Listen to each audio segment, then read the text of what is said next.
I'm Vin. I'm Sori. And this is Dragged into Sunlight Buried with Leeches. Yes. Okay. This is for the Extreme Underground. And I need to tell you that Kellandros wants his official protest of this song noted. Okay, so noted. the mighty Kellandros. I have no idea why he protested it, but the mighty Kellandros. It's noted, brother. It's not just protested; it's an official protest. For timely, topical, political commentary, you can hit us up at Middle America with Vin and Sori. By the time you're watching this, the new video will have been posted. Oh, okay. There are multiple ways to get your song reviewed, dear listener. My favorite way is a community option. $1 at the gate gets you in at Patreon. The reason we started Patreon is because you will notice that many other reaction channels, and you should watch them, like, share, comment, and subscribe them. When they listen to a song, they cut it up every 20, 30 seconds or so. There's a good reason for that. And the reason is when you see the little horrible ad at the beginning of the video, whether it's a horrible Biden ad or a horrible Trump ad, Google gets a cut of the money, and then you get a cut of the money. Well, if you listen to the song straight through and don't cut it up at all, the record label gets notified that you use their song, and what they will do is they will take your money. Google will send you this nice little thingy that they send us about 2 or 3 times a day. It basically says your channel is fine. Thank you for letting us run commercials on your stuff. But you're not getting any of the money. The record label's taking all your money. So, somebody came up with the idea. We tried to come up with different things, shooting 2 videos, da-da-da-da-da. Nobody liked it. Everybody's like, keep the format the same. So we listened to the people. Jerry, one of our villagers actually, while he was in the stand, he was in Afghanistan. Yeah. Gave us the idea of Patreon. So $1 at the gate gets you in. You get to, what's that? I know. You get to combine, shout out to Jerry. You get to combine all your points, and then that then results in you being able to do a song, and that's what these people have done. You join an alliance and they do a song, and sometimes they vote on a song that you officially protest to, which is a horrible commercial for this, but there you go. So let's go. I can't wait to hear the song now that Kellandros has spoken in. Yeah, honestly, you're right. That just made me want to really hear it. I'm like, oh, word? He does? Okay. I'm going to guess that this is... I'm going to guess that the album is Hatred for Mankind. So I'm going to go ahead and guess that this is the black metal song. Allahu Akbar. Yeah, it's got to be. I know. They're dragging a child out of this woman. All right, just hit play. That's great. Sori's about to have a child. That's great. I don't want that thing there. Just hit play, please. Stop yelling at me.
So, It's a difficult one to process.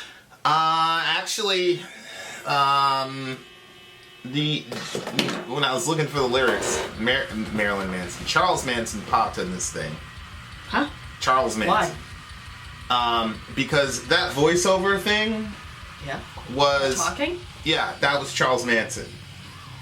What's And do you know Charles Manson is? He was basically pretty sure he was like some kind of serial killer or something like that. well, he's like a cult leader who basically influenced other people to do like between I think it's 9 or 19 murders or something like that.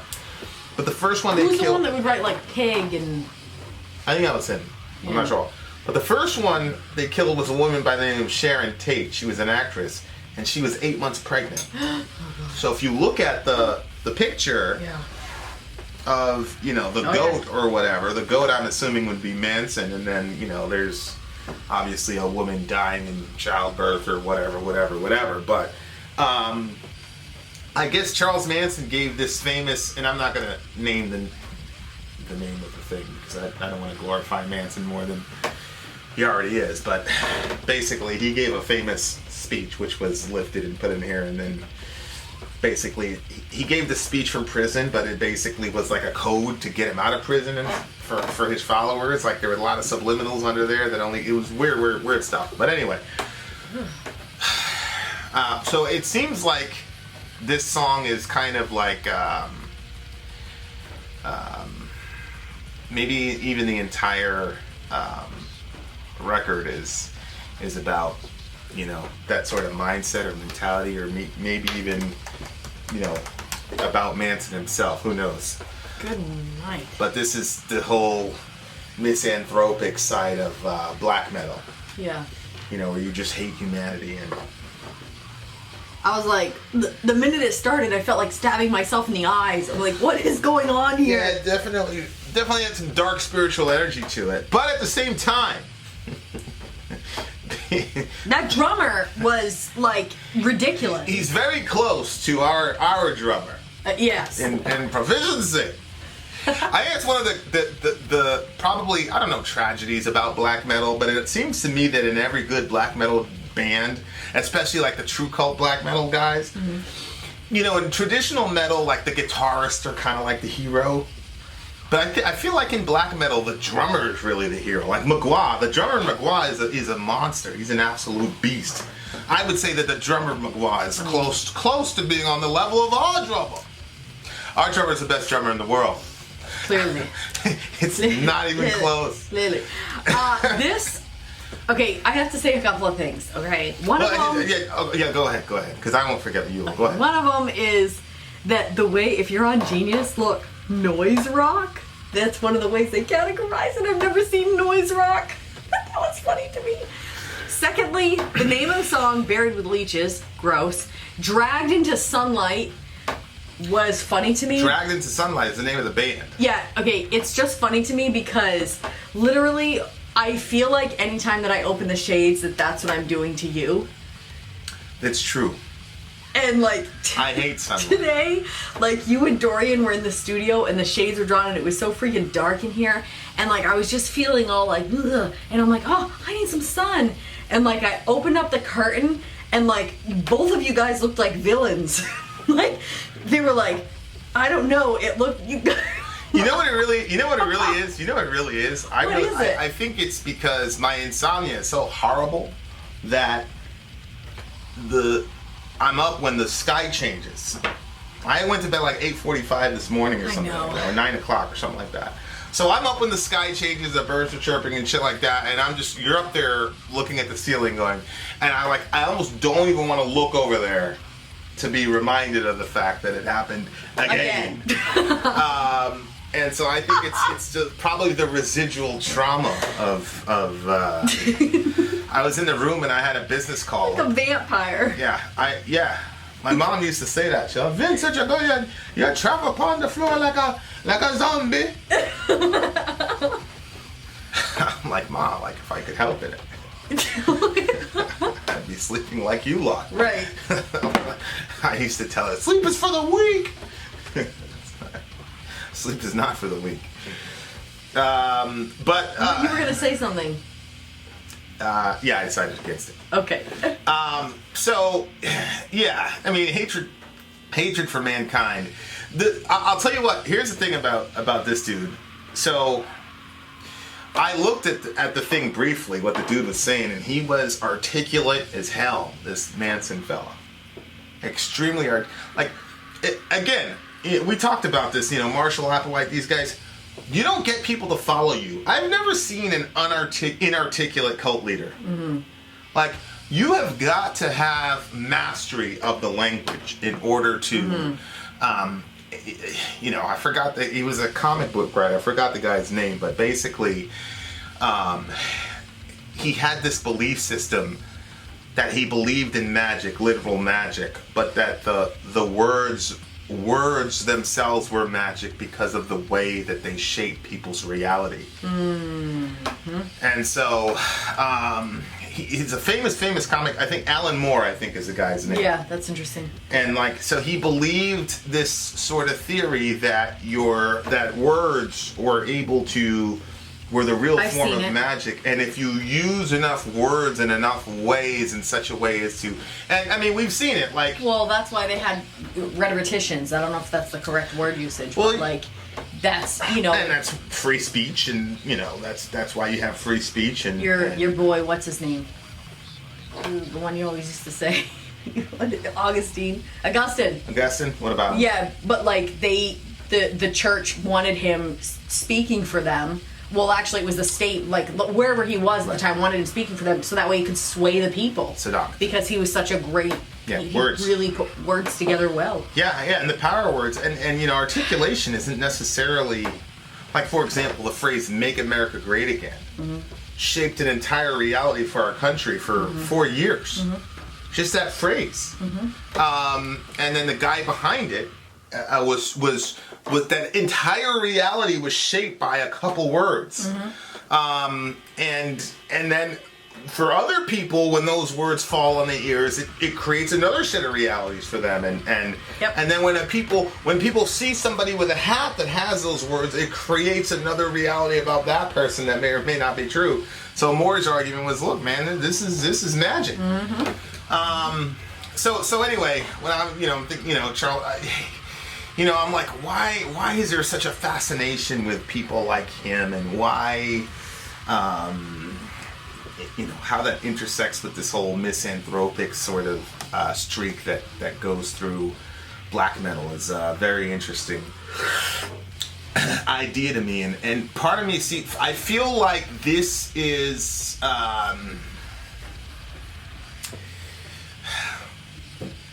this is probably talking about a very late-term abortion, I think.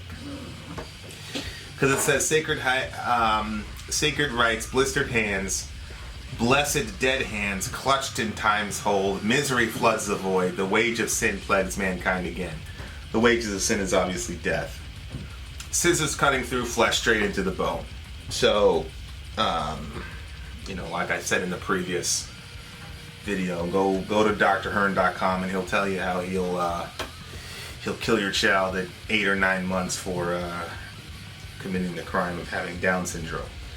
So, and maybe he's saying blessed dead hands in the sense that the child is blessed in the sense that he's not going to have to deal with the horrors of this world. Who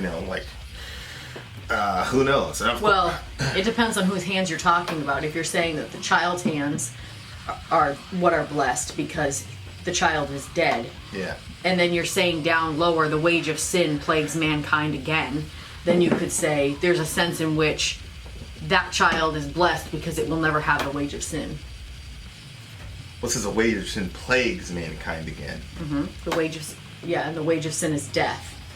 Right, so it plagues mankind again. So a death is happening again. A death is happening again because of sin. And so I didn't know if it's saying blessed dead hands, as in the child's hands are blessed because they're never going to sin. And then, they're dead. That's it. I don't think that's what he's saying. You don't have to. Because misery floods the void. Good Lord. It's... again, no, as dark as these things get, there's always some sort of biblical reference in it. It's just very interesting to me that I know that no matter how dark, it's like this happened to me the first time we listened to Behemoth, and I'm sure people thought, oh my God, they're gonna turn into ash. But I was like, oh, that's a biblical reference. That's an intertestamental reference. Hey, that's a New Testament reference. It just says to me that, you know, there's a lot of that.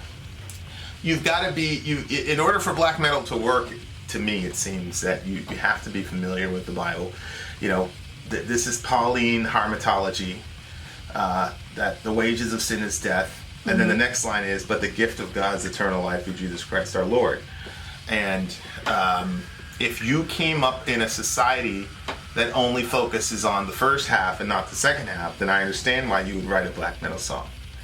And I think that's been a lot of people's experience with religion and with the Christian religion is, sin, death, consequence, you know, yada yada yada, instead of telling the whole picture, which is, you know, the gift of God is eternal life, and that life is good. And we saw, I didn't know how true it was. Somebody, you know, because everybody knows that we're in the thick of the abolitionist movement. We're not pro-lifers. We're abolitionists in regard to abortion. I couldn't watch the whole documentary. But it was actually the worst thing I've ever seen in my life, and I've seen horrible things up close in real life. But that documentary was the worst thing I've ever seen in my entire life, and it was run by Christians, and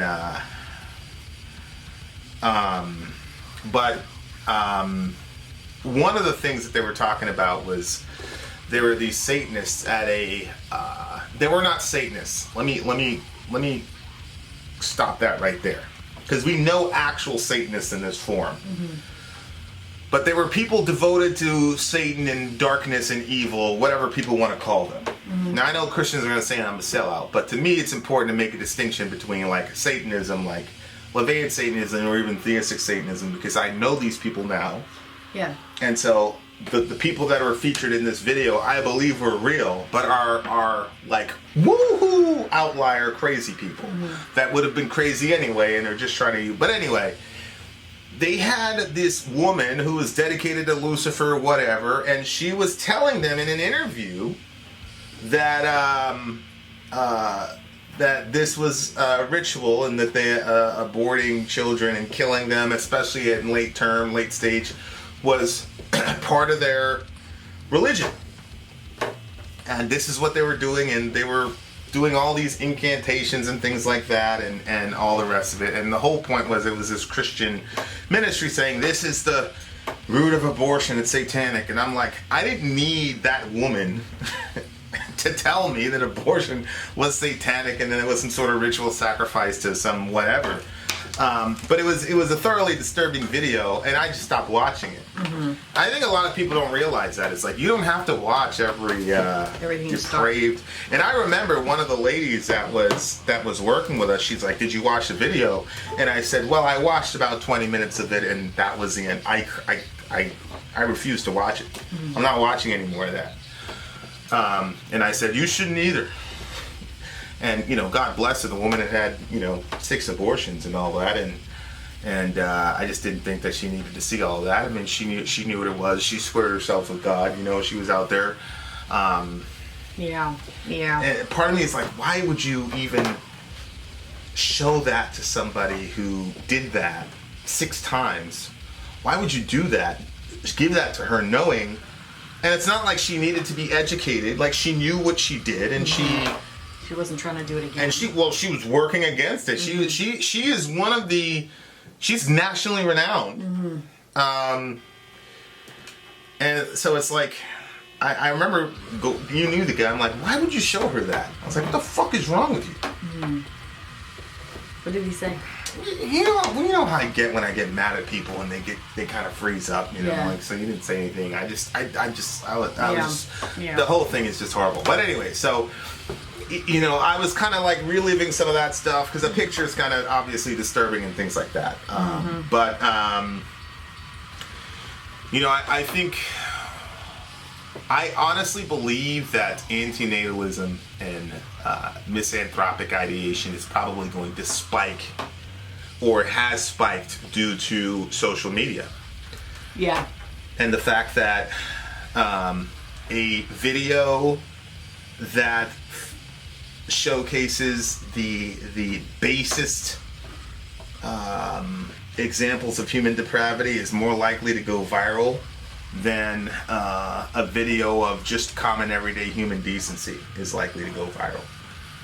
The video of a cop kneeling on a guy's neck is gonna go viral, but the video of a cop that pulls over and changes a person's tire who doesn't know how to change, that's not gonna go viral. Mm-hmm. But the cop kneeling on someone's neck does. Mm-hmm. And then that's gonna shape your reality.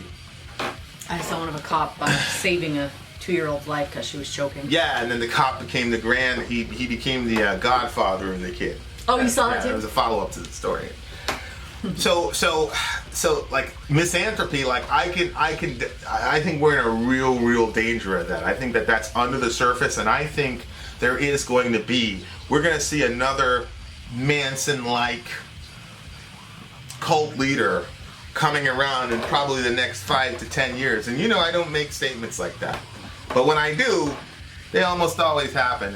It's pretty weird. Well, some of it has to do with, but I just think that that's going to happen because, we were not meant to ingest all of that evil. Only God was meant to omnisciently view all that evil, because only God has the amount of love in his heart in order to overcome that. Mm-hmm. We don't have that degree of love in our heart to overcome human evil. So when we see all that, eventually we're going to go, man, just kill everybody. Mm-hmm. So, I think that's definitely coming around the pipe, because we're not getting answers from the left, we're not getting answers from the right. Yeah. Latest Middle America video is coming. Trump is deploying storm troops over, going after American citizens. Mm-hmm. And even right-wingers are like, whoa, what? Mm-hmm. Because they understand the implications. Trump might lose the election, Biden might win, and now you've just set a precedent for sending out federal agents to go and snatch and grab people. Like literal, Delta level, snatch and grab in broad daylight. Mm-hmm. Yeah.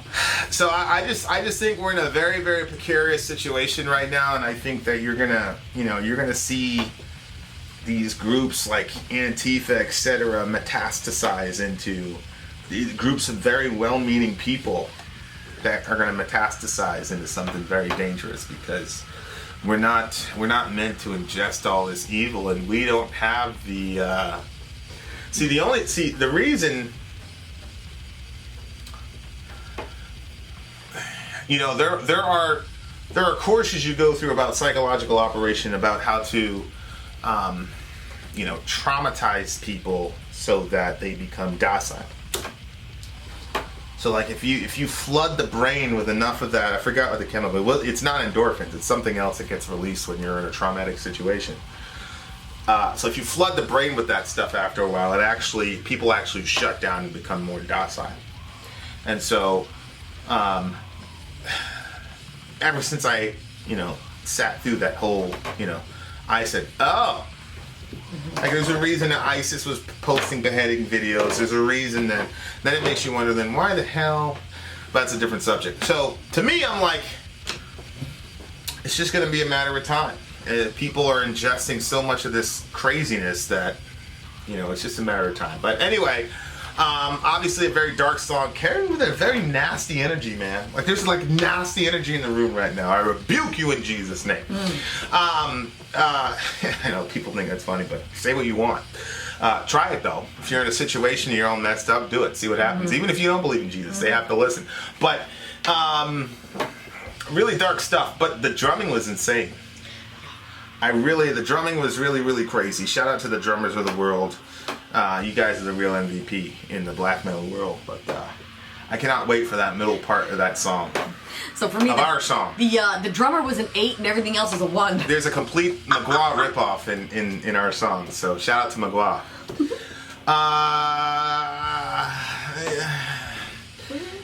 So look, this is a classical true cult black metal song. and I pretty much guess it would be that way.